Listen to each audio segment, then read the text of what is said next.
The Miami Dolphins added 24 players during the NFL draft, 8 in the 7 rounds, and then 16 undrafted free agents. And on today's show, we're going to look at 5 potential cut candidates that Miami could get off of the roster with all of the new rookies joining.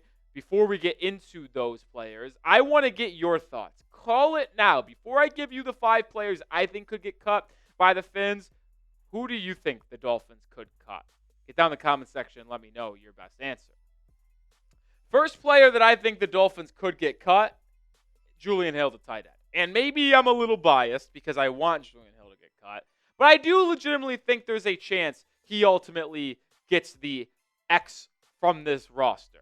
And with every player that we could talk about today, I'll let you guys know the cap savings. If you cut Julian Hill, it would save you $1 million in cap space.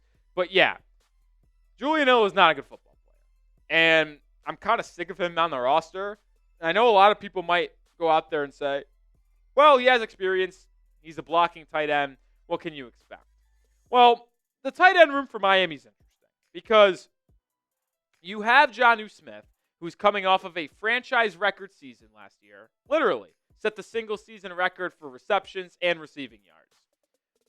But Julian Hill is terrible. You already cut Durham Smythe. You signed Pharaoh Brown to a 1-year deal. Tanner Connor remains on the roster. Hayden Rucci is back after being a UDFA last year. And then you signed undrafted free agent Jalen Conyers, Texas Tech, who I am pretty high on. You gave him $130K, which was a relatively nice UDFA contract. So you clearly believe at least something for the Texas Tech Red Raider. But this is the reason why I think Julian Hill could be cut.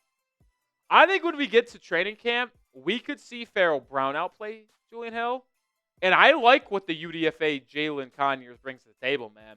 He's got great yards after catch, 6.6 career yak at the college level, has Wildcat experience, literally 6 to 7 throwing, has a touchdown pass.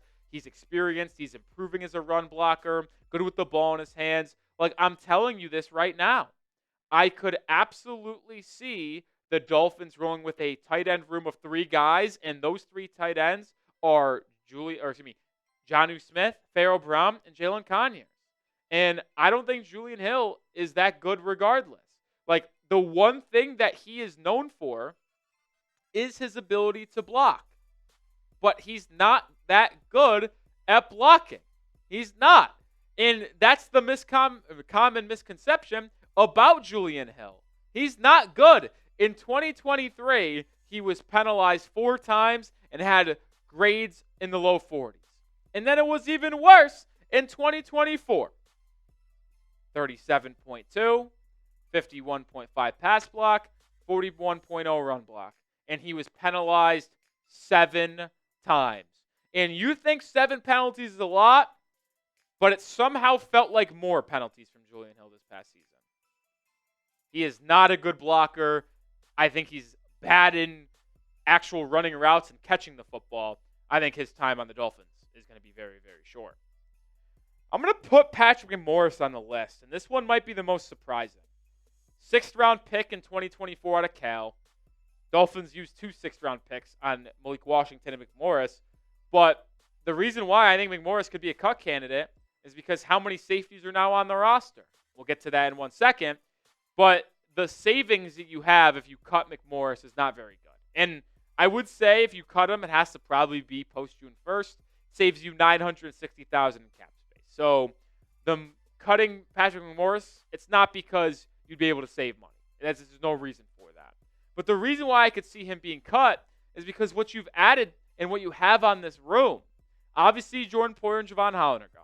You signed Ifeatu, Melifonwu, and Ashtyn Davis in free agency. You drafted Dante Trader Jr. out of Maryland in the 5th round, a full round ahead of what you drafted McMorris in 2024. You still have Elijah Campbell, who you brought back, and he is such a key piece on the special teams unit that you almost expect him to be on the safety unit as well because he gives you safety depth as well as special teams value.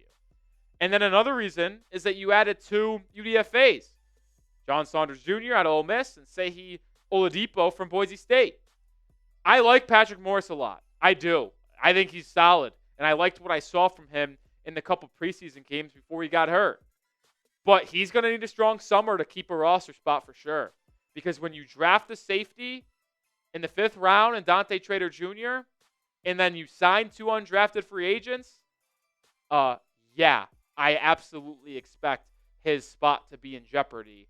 So that's why I label him as a Dolphins cut candidate. All right, the next cut candidate will be revealed shortly. But when Dolphins roster news drops, we'll make a video. Hit that sub button today, because if the Dolphins end up cutting anyone, we will have you covered on when they do that. Join the channel right now. All right, the next cut candidate here.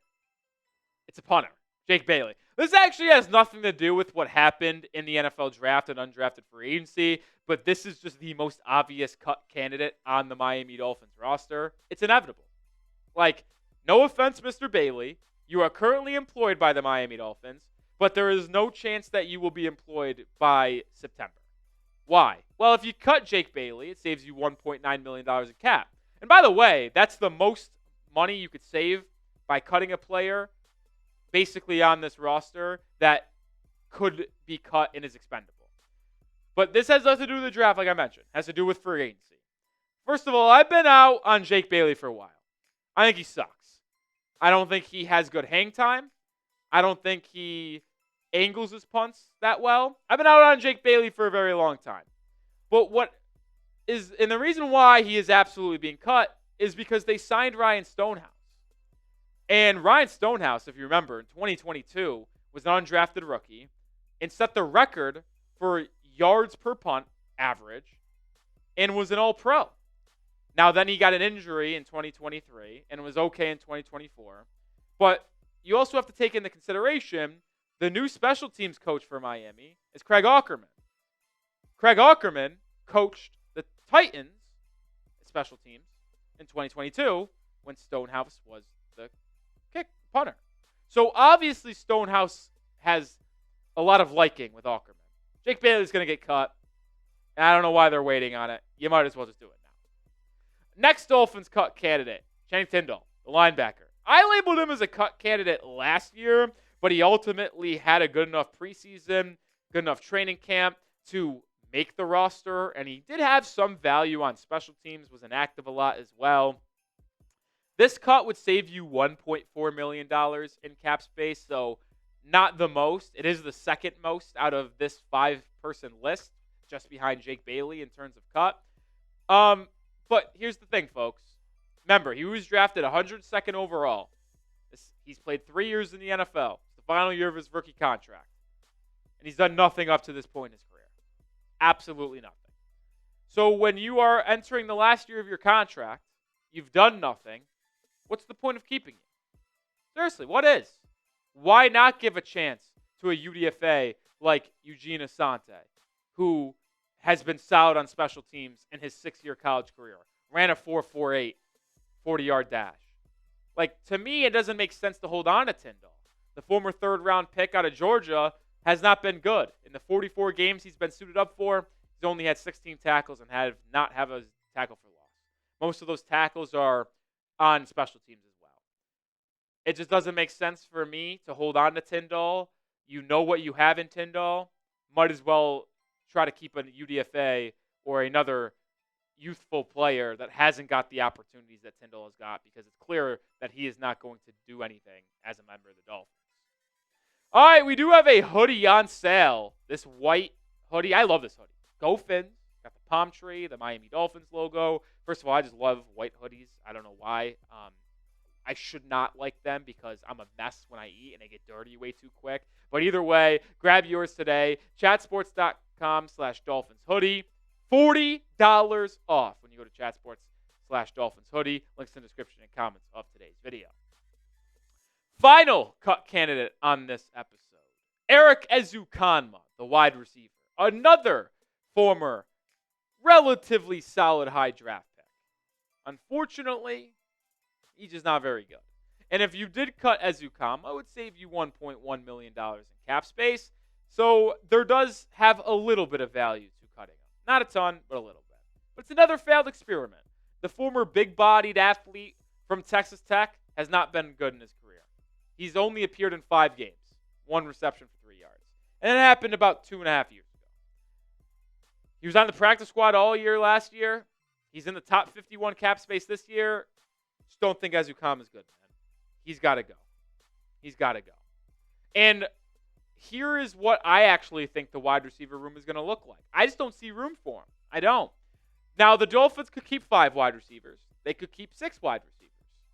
It's likely that they keep 5. But you know what? Even if they kept 6, I don't think he's on the group. Obviously, you're going to have Tyreek Hill, Jalen Waddle, Malik Washington, and Nick Westbrook-Akeem. I think those are guaranteed 4. That 5th spot's up for grabs.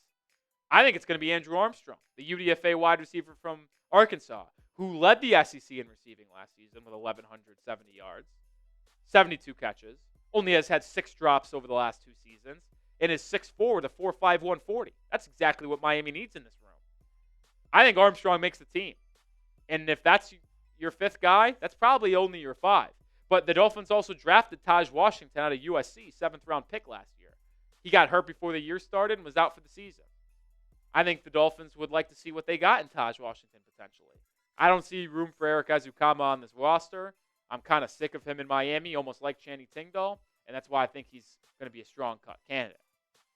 But make sure you are subscribed to the channel because we are going to have you covered with videos every single day. And if you want daily Dolphins content, we are the channel for you. Hit that sub button right now.